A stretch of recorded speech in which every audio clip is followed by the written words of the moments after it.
Alright guys, right now I'm here with one of the guys who keeps this community together. No dude, seriously, you're like an elder god to the whole community. I do what I can. Name? I'm Phil, 9.95. Some people know me as 995 Phil. Some people know me as KombatNetwork, but 9.95. How long have you been doing this? How long have you been running Mortal Kombat?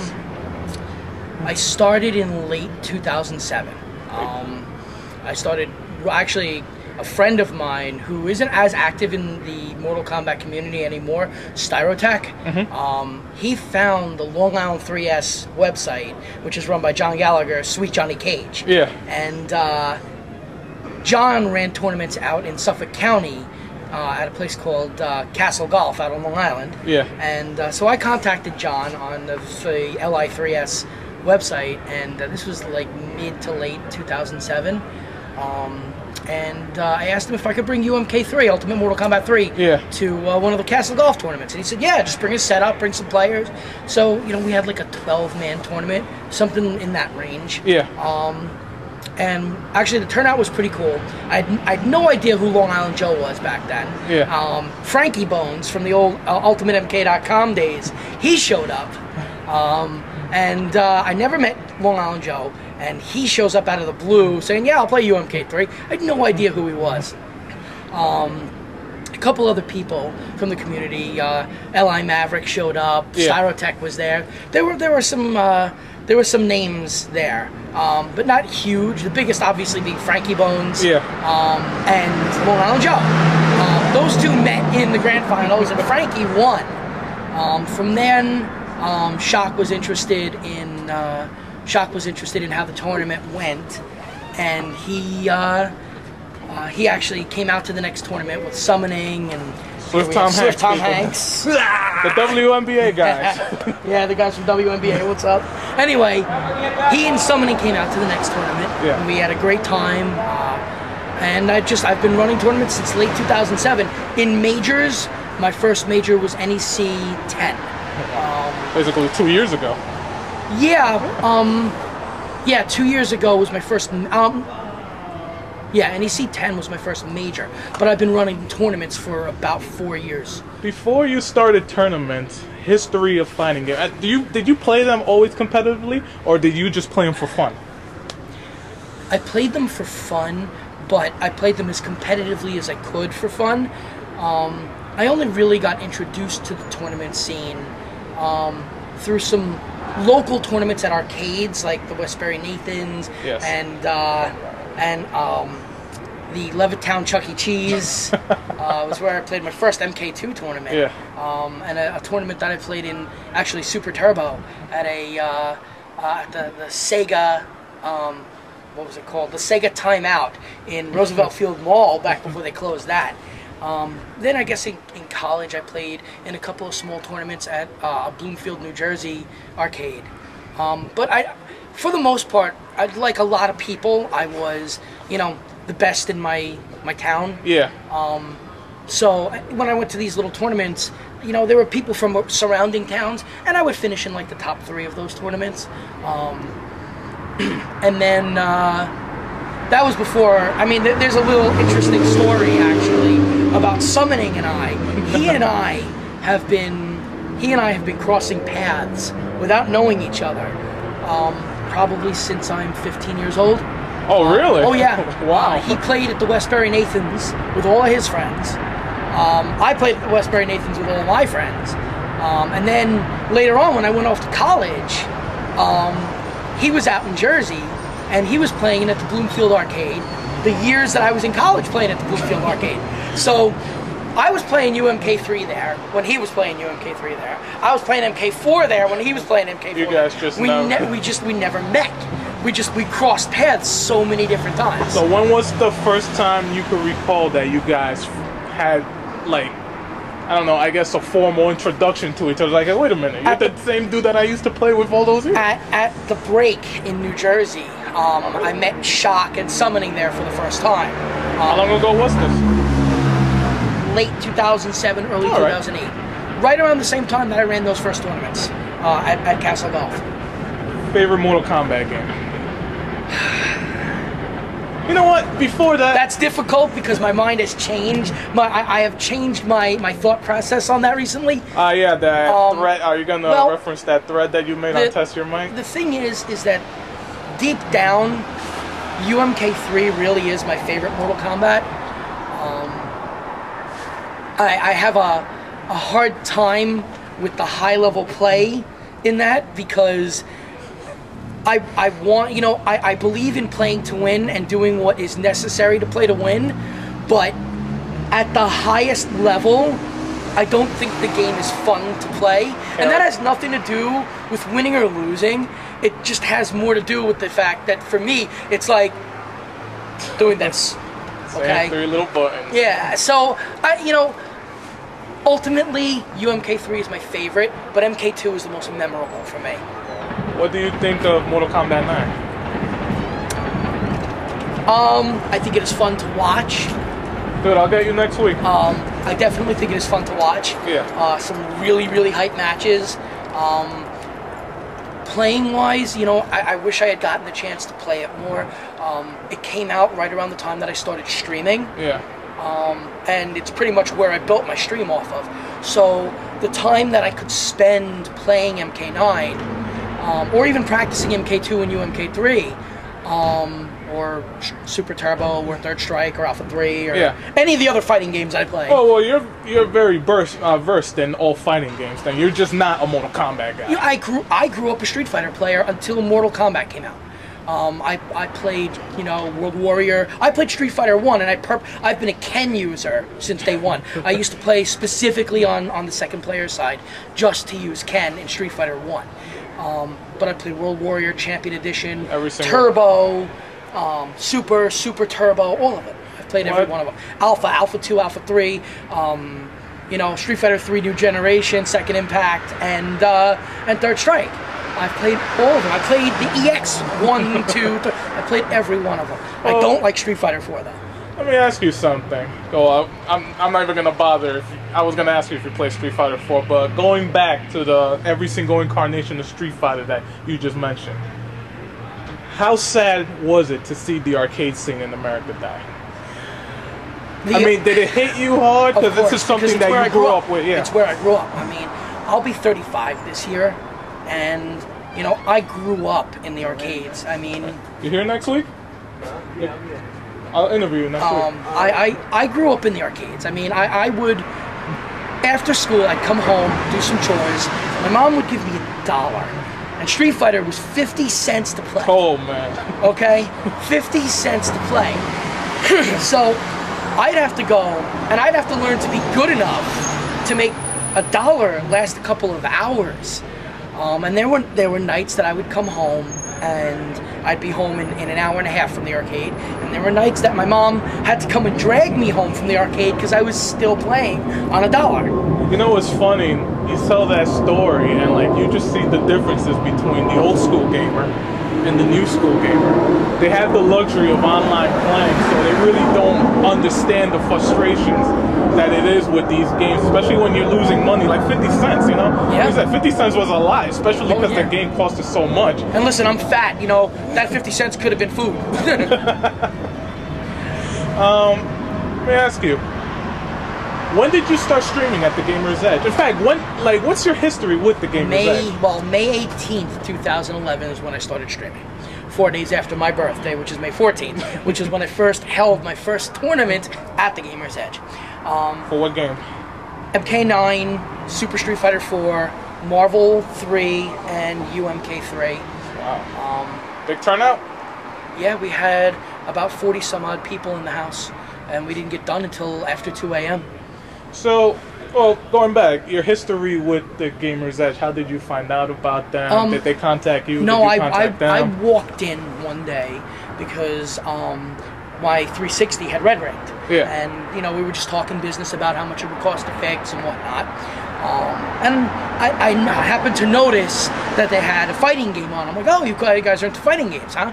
You know, they had a couple cabinets here. They have a homemade cabinet. They built a cabinet to house a PS2, I believe. Is that the Tekken 4 machine? He's got a Tekken 4 machine. So I'm like, that's really cool. You guys do some, some casual. He's like, no. They said, no, we actually run some fighting game tournaments once in a while. So I just started talking to them about it, knowing that I've been running tournaments for a while. I started talking to them, and I said, hey, you know, if you're interested in Mortal Kombat stuff, I'll get, you know, I'll bring, 20 Mortal Kombat people here to play a tournament. And they're like, hey, that's a great idea. So I set the date for May 14th last year, 2011. I figured, what better way to spend my birthday than playing MK, than playing Mortal Kombat? That was the one and only MK9 tournament I've ever played in, and I went 2 and out. But I had fun. I enjoyed running the tournament, and from there, I just, the actual history behind Gamer's Edge really starts with the history of VSM. Yeah. Which starts with the history of me meeting Dark Rob and Thursday nights. Rob used to or still is in a band, and he had practice either Monday, Wednesday, Friday, and I would Tuesday nights were always my night with my wife. Back then, my fiance. Yeah. Just we would just have one night to just chill and watch TV or do whatever we wanted to do, go out or anything we felt like doing. How long have you known Dark Rob? Over 2 years now. Over 2 years. So he's been my partner in crime in Mortal Kombat, for a while with Shock and Summoning. The 4 of us, and plus there's even more. I mean, I could name a zillion, half a dozen partners in crime that are all like my Mortal Kombat brothers at this point. But, Thursday just turned out to be a good night for Rob and I to get together to play Ultimate. And so every Thursday night I'd go over to his house and we'd play Ultimate until my wife would call me and say, are you coming home? And I would be like, yeah, in 5 minutes I'll leave. And 5 minutes was, 4 games of Ultimate. Yeah. Except we would play 30 more, and by the time I turned around it was 3 a.m. And I'm like, oh God, I gotta go because I gotta be up for work in the morning. Yeah. Of course I wouldn't get home until 4, and, my wife would be upset with me, but she loves me and supports me anyway and realizes that I have a problem. Hi, I'm Phil, and I'm a Mortal Kombat addict. Well, your playing time obviously has diminished. Yeah, big time. The stream. When did you realize this was going to be your new venture in the fighting game community? That you know what? I'm just going to be a streamer from now on. I'm going to try to bring the audience to these guys. Because Mortal Kombat is the community is very small. But they're very tight, though, compared to, Street Fighter 4, Tekken, or whatever. When did you realize, hey, this is what I want to do? I started looking into streaming about 6 months before I actually started really streaming. I looked into Wirecast, and I looked into a couple of small little streaming devices, like little itty-bitty, USB dongle that I had. The one everybody starts off with, yeah. Actually, it was even smaller than the one everybody else got. Seriously, it's a little USB dongle this big that takes, it takes basically the red, yellow, white in and an S-video, and that's it. It's as simple as it gets. And so we would have to take a laptop that sent S-video out, and we'd have to find a splitter and send it one side to the TV, the other side to the stream, and hopefully the program would pick it up. And this goes back like 6 to 8 months before I started streaming Mortal Kombat 9. Yeah. So I just took what knowledge I had from that, and I said, you know what? Nobody's streaming MK at all. Nobody, yeah, that's true. So I'm like, if nobody's going to do it in this area, I may as well be me. Yeah. With your knowledge and everything and all you've done, it just made sense. So I picked up the stuff, some basic equipment, and I started streaming. UMK3 is where I started the streaming, just to get used to it. And then when MK9 came out, I picked up a little bit more equipment, got a little bit better computer. You guys are out? No, we got City Junior and Shadow Zero Kyo. Yeah, I got you next, alright? Alright. Anyway. And so it just basically kept growing and it growing. Just I kept getting more equipment. I kept getting better equipment. You know, I networked with guys like Spooky from Team Spooky. Yeah, of course. Arturo Sanchez from Team Spooky. Yeah, two of the kings of streaming. Yeah, basically. I mean, a lot of people. A friend of mine, Goku Ren. Yeah. Very well known in the MK community, actually. Yeah. And you know, I networked with them, and they taught me a lot about streaming and how to use a lot of the programs and settings and whatnot. And here I am today. I barely play, but I always stream. What do you feel of Major League Gaming picking up Mortal Kombat 9? The whole esports thing is obviously a controversy, but so I have no idea what the background is with that. I'll be dead honest with you, but I've heard it's pretty bad. That's what I've heard. What it is I guess it's just that MLG didn't run things the way the fighting game community was used to. Yeah. So the fighting game community, I appreciate your lawnmower, thank you. The fighting game community didn't really like the way things were run, and so it was a falling out. Hopefully MK9 is run well. MLG is a way for the players to differentiate themselves from the game, rather letting the players be the stars instead of letting the game be the star and just having players who play it. Exactly. MLG will be a way for players to rise to fame like sports figures. Yeah. So, you know, that's what MLG has produced in the past, and if this is successful, it's what it'll do again. It'll give the players an opportunity to earn really large amounts of money. I mean, ridiculously large amounts of money. Considering you're the main head of streaming Mortal Kombat tournaments, have they contacted you to maybe go and do some commentary? Because I don't know the way it works. Maybe they're going to get somebody with knowledge of the game, but have they reached out to you to say, hey, would you like to come and run the show for us? Because we're a big corporation. We're just like giving out the money. We're setting up the tournaments. No, they haven't contacted me, and that's okay. Have they contacted any of the old OG Mortal Kombat players? Possibly? I don't think any of the OG Mortal Kombat players. I know of a couple that they have contacted. Yeah. I can't say at the moment, but I do know of a couple that they have contacted. But the fact of the matter is I'm okay with them not contacting me because it still allows me to focus my efforts here and on the community here. If they do contact me, that's great. It'd be a great opportunity. Yes. If they don't, then that's okay too. Again, I can focus my efforts here. Yeah. Because you have a very growing base here. You know? I hope so. I mean, I hope that it continues to grow and continues to flourish. I mean, MK9 is going to see its second Evo this year. Yes. Who knows what's going to happen after that? I mean, the one thing I will say regarding Evo and future tournaments is that MK9 will continue to see time at Evo as long as the players continue to support it.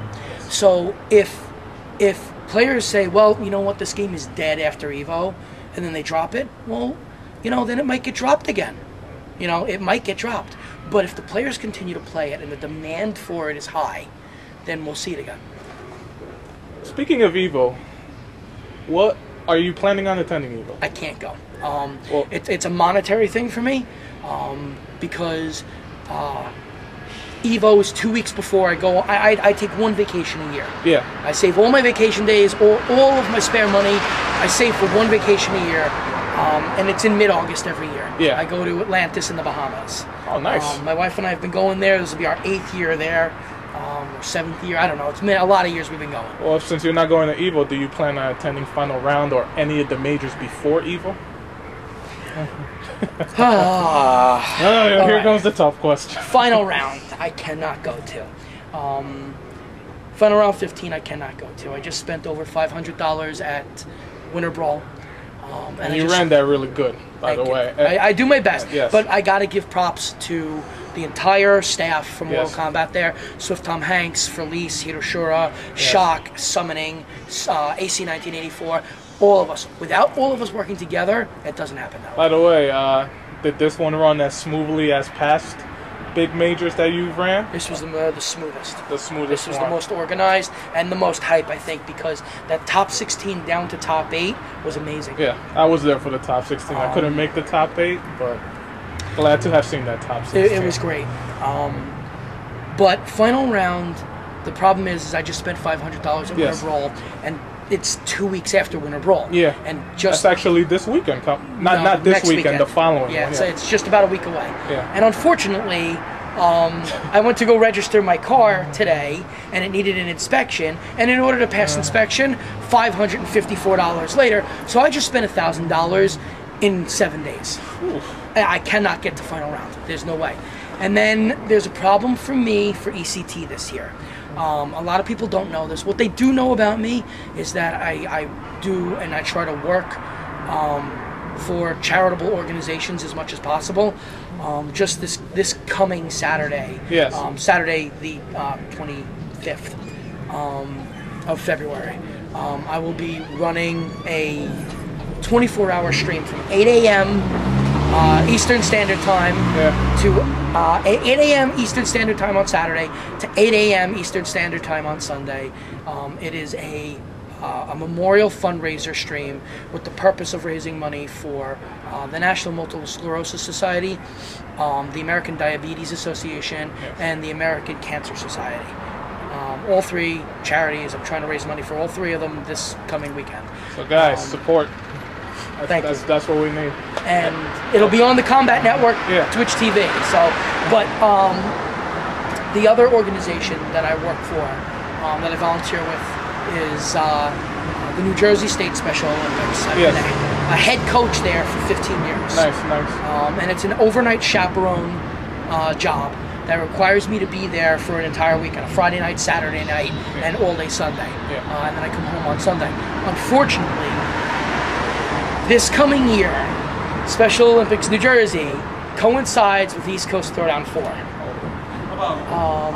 And so what I will be doing is I'm training for Lise right now to run the stream. Yes. And Dark Rob already knows how to run brackets. So the two of them will be going to replace me to take care of things at ECT. Thank you very much for that. You know, because Thank we them. need it. They're the ones who are going to handle it. Without them, I couldn't do it. Final round. If it goes down, BSM versus Midwest. Where you got? Or is it just too much of a toss-up? It's not even too much of a toss-up. I mean, as my close friends, of course I want to see the VSM guys win. But you can't count out guys like Pig of the Hut or 16-Bit. You certainly can't count out Detroit or Morty Seinfeld. You can't count out any of those guys. Do I want to see? Do I want to see these guys win? Yeah. Of course. The VSM guys, do I want to see them win? Of course. Do I think they can win? Absolutely. Do I think they can lose? Yeah, I think they can lose too. I've never seen major gameplay by 16-Bit. Generally speaking, I'm too busy handling my own video and editing and whatnot with the VSM stuff that I do, that I don't watch a lot of other video. I watch streams when they're on and when I have the time to catch them. Yeah. And I've seen 16-Bit play, and he's good. Just a different style. It's just a different style, and you know, it'd be fun to watch him play the VSM guys. You know, it'll be fun to watch his style of katana against the VSM guys. I hope you do. You know, the rivalries are fun. Later, guys. The rivalries are cool and they're fun and they're hype. Yeah. And that's what it's all about, having fun. Yes, and at the end of the day, though, everybody should be able to just chill and enjoy the game. You know, I'm a big fan of that because I'm also 50 pounds ago, I was a competitive softball player too. Yeah. Actually, to the point where I was only allowed to play. For a while, I was only allowed to play at the highest level legal on Long Island for non-tournament teams. Yeah. And I was playing in mid-level tournament teams when I did play softball tournaments. But I've seen things get really ugly in softball. I'm a pitcher in softball, and in softball, the batters try to hit the pitcher, so I wear a mask. On a lot of pitchers, they wear a mask, chest protector, shin guards. They look like catchers. Yeah. They have to protect themselves. And I don't ever want to see things escalate in gaming the way I've seen them escalate in softball. Yeah. You know, I don't want people to be at each other's throats. At the end of the day, it's fun. It's about money and competition, but it should still be about the camaraderie and enjoying meeting other players, and playing a game that you enjoy playing. Okay, let me see. Yeah, I'm blanking out on questions right now. I sort of.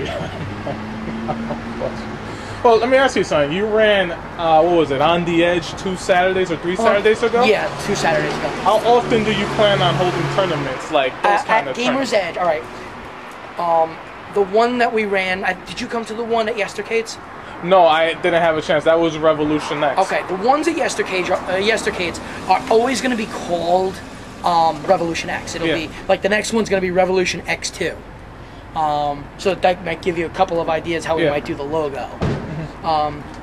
And so the one here is always, the one at Gamer's Edge is always going to be called On the Edge. So the next On the Edge will be On the Edge 2. Yeah. On the Edge 2 is tentatively scheduled for March or May. And Revolution X2, I think, is tentatively scheduled for March or April. Revolution X is only going to be Mortal Kombat, right? Well, we're not sure. We're trying. Oh, God. Here at Gamer's Edge, we've been pushing MK9, Classic MK, that was for you, Zach, Classic MK, and Soul Calibur 5. Yes.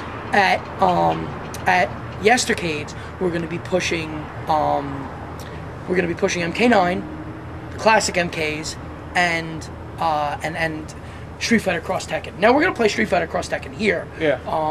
But I'm not sure. We'll see how big it is over Soul Calibur. Right now, every time we're here, we run between 3 and 4 setups of Soul Calibur, alongside 4 to 6 setups of MK9. Yeah. Plus a setup of classic MKs. Let me ask you guys. Are you following the SF Cross Tekken thing very closely? Oh, you mean Cross Assault? No, not Cross Assault. The game itself. Not terribly. I will try it when it comes out, but until I can get my hands on it, what am I going to worry about? I'll see what characters are in it when I turn the game on. Well, speaking of which, Cross Assault. Like, have you watched any of the streams? I catch a little bit of it while I'm at work. What do you think of it? I think it's cool. I think that other fighting game companies could learn a lot and take some notes. Yeah. And do something for their communities as well. I would love to see something like this done for the next Mortal Kombat game. Yeah. I'd love to be a part of it, either helping them stream it or run it or commentate it or take part in it, whatever. It would be great. I think it would be a great thing for the Mortal Kombat community in general to see something like that happen. Speaking of which, NRS. I recently read something on Test Your Might that some people feel Ed Boon maybe should step away from the fighting games in Mortal Kombat and give it to somebody that sort of knows fighting games. Do you have an opinion of that? Do you think Ed Boon should stick being creative director or whatever he is with Mortal Kombat 9? Or should somebody just finally come and take the reins of it? And, let somebody who maybe knows a bit of fighting games. I believe his name is Paulo. People are saying, all right. What I think is that, not specifically Ed, but I think as a whole, NRS needs to take a step back and really, instead of bringing in a couple of tournament players to test their game for a week, that they need to have these tournament players, these heavy fighting game players, on hand, doing consultation from day one. They should be helping with character design, character moves. They should be helping with frame data, everything. It should be from scratch, from jump. They should be involved in every step of the way. Problem is that it seems like, and the onus always seems to fall on Ed Boon. In all honesty, none of us really know who is actually involved in saying, hey, I have a great idea. Let's take 2D Mortal Kombat and turn it into Tekken. Yeah, which is basically nobody what the game knows is. how that actually happened. We don't know if Ed Boon just snapped and said, I love Tekken, and I want Mortal Kombat to be Tekken. Yeah.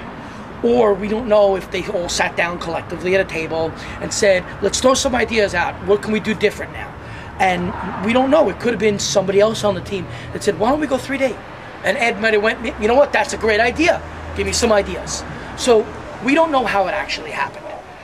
What we do know is that it's proven that 2D Mortal Kombat is more successful as a competitive fighting game than 3D Mortal Kombat is. Yeah, very true. We dealt with 4 3D Mortal Kombats, of which one game saw a couple of small tournaments, MKDC. I had to run them. Yeah. And they only got run, in reality, MK9, MKDC benefited from MK9 because of it. Yeah. The announcement of MK9 caused a resurgence in people playing MKDC for a little while because it's a similar engine. So people played MKDC. So when I said, hey, at NEC, do we want to play MKDC? I got a bunch of people saying, hell yeah, let's go play. So we don't know exactly how the decision was made to go fully 3D. Somebody might actually know. I'm not going to name names, although he might be traveling through time right about now. I don't know. The reason they went 3D is because everybody else was going 3D. Toshinden came out for Sony PlayStation 1. Street Fighter started to do the EX. Street Fighter started to do the EX versions. I gotta come over here? Yeah, wow, I just traveled from time from there to here.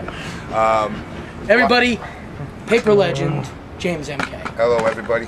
The reason they went 3D is because everybody else was going 3D, and pretty much they felt that that's the direction that everybody is going. Right. So it was actually a market decision. Yeah, it was. So with the emergence of Tekken. Ultimately, it's because they all sat down and said, you know, this is the way the market's swinging. This is the best way to go. Essentially, they said, let's make Tekken and give it Mortal Kombat characters and Mortal Kombat moves. So there's our answer. Yeah. But now they're beginning to learn 2D is where fighting games are. Mm-hmm. You know, Soul Calibur, Tekken, Dead or Alive, they have their own little, their own little niche with their 3D fighting games. Personally, I'm a fan of the grandfather of all the 3D fighting games, which is Virtua Fighter. You're going to be playing Virtua Fighter? Yeah, I will be playing Final Showdown, when it comes out, finally. I will be using Akira. Oh, Akira yeah, and Sarah. Right. The key thing to remember about the fighting games, the 3D fighting games that he did mention, they all started in 3D. Mm-hmm. Street Fighter and Mortal Kombat was 2D and then became 3D. Right. So you saw it as a 3D game from the get-go. I don't know what the perception of the Street Fighter cross Tekken, when your Tekken characters are now kind of this fake 2D/3D. They even got projectiles, I heard. So. I've heard that too. Some of them have projectiles, but I think all of the Tekken characters have dodge maneuvers that allow them to dodge over or dive over projectiles, which is similar to the way they do a wake up in Tekken, I think. Yes. But getting back to what I was saying is that, which I think the point of, because now I'm really tired. I'm thinking about getting back inside to the stream soon, but anyway. Oh, so we'll be done. So. Anyway, do I think Ed necessarily needs to step down? No. However, I think that the consultation crew, I think that the people who consult him, and maybe even he needs to be willing to be more open to it. I don't know. But what I do know is that at some point or another, something has to change, and they need to be willing to let the right people in to help them every single step of the way. I say this with the utmost respect, that Mortal Kombat Arcade Collection is an atrocity. Really? It is an atrocity.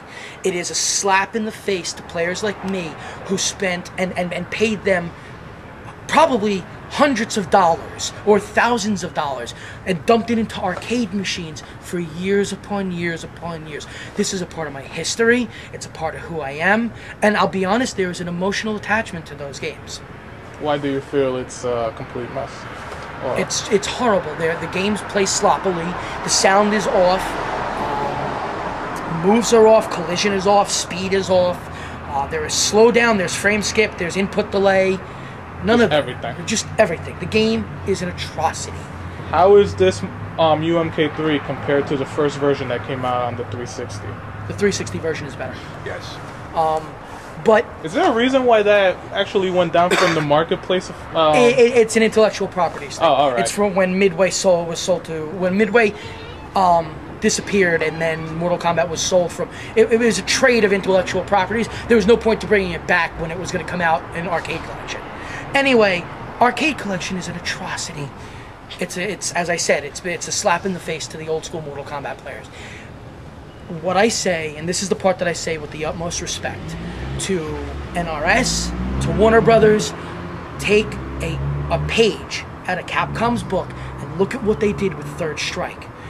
They brought on Flo, who is one of the most well-known American Third Strike players. They brought him on for 3 months to help develop Third Strike Online Edition. Now that game has a couple of problems, but it is the closest port to the arcade version, even better than the PS2 version, which was the tournament standard for years for Third Strike. But it is closer to the arcade version than the PS2 port. They brought on Flo for 3 months to consult on that version. Yeah. We got 5 days. 5 days on MK9 from our guys. 5 days. So, I say it with the utmost respect. Listen to the players, bring them on and let them consult. They are the ones who are going to lead you down the path of not having things like unfixable input bugs, or hitboxes that are too low that certain characters can't touch. Yeah. You know, or having to fix your game by adding armor to everything, so to fit a universal fix to a single move. That things like that aren't necessary if the game was made correctly to begin with. Now, MK9 is fun. It's competitive. It's good. It's enjoyable. They can learn from what they have and make it better. The way to make it better now is to bring in the right people to consult and help them along the way. One last question before we go to final thoughts and shoutouts. You said that you played a UMK3 a long time. Pound for pound, who's the best UMK3 player? Or is that just too much of a toss-up? Right now, I would have to... And we're also talking international players Right as well. now, I would have to say Margarasta. Right now, I would have to say Margarasta. And a lot of people would probably think I'm going to say Shock. Shock is among the top players, and I think he would probably even say, I'm among the top players, but probably not the top. Right now, you know, AC 1984, Shock, Arion, Margarasta, Juggernaut, these are all the top players, and there's probably, because the game isn't played regularly anymore, there's probably no way to really determine who is actually the best right now. Where's Marv? I always wonder. Marv is from Florida. He is from Florida, and he came all the way to NEC. All the way to NEC wow. to win. And he destroyed the competition. Does he play MK9? I don't know. Crazy Dominican is also one of the best. Yeah, so, when I came here the first time, I got introduced to him, and I believe Shock was the one who told me this is the guy who was the world champion in that game. CD is amazing. Robin is awesome. I never played UMK3. I used to play Trilogy on the 64. Trilogy's a whole different animal, and that's played in the Central American countries. I'm from Dominican Republic, that's so what you play. That's the only fighting game they take seriously down there. Kind of like in Mexico, King of Fighters. King of Fighters, yeah. Yeah, and Dominican Republic, it's Mortal Trilogy. Kombat. All right. Final thoughts and shoutouts. Any final thoughts you want to throw out there? Any shoutouts? Well, the final thought for me is the same thing I've said from the get-go. Support Mortal Kombat. If we want to see it back at EVO, if we want to see a quality game for 10, support it. Play the game, come out to tournaments, go out to locals, get together and play. Just keep playing. keep playing, keep playing, keep playing. Yeah. That's the only way we're gonna stay alive. In terms of shout-outs, just shout-outs to everybody in the Mortal Kombat community. If I gave shout-outs to everybody that I care about and love in the MK community, we'll be here for another hour and a half. So to all my old school guys, to all of the new school guys, to all the tournament players, to all the people on Test Your Might and the other MK sites as well. Big shout-outs to all of you. And let's play some Mortal Kombat. And I just want to say thank you to you for all that you've done, you know? I do everything I can.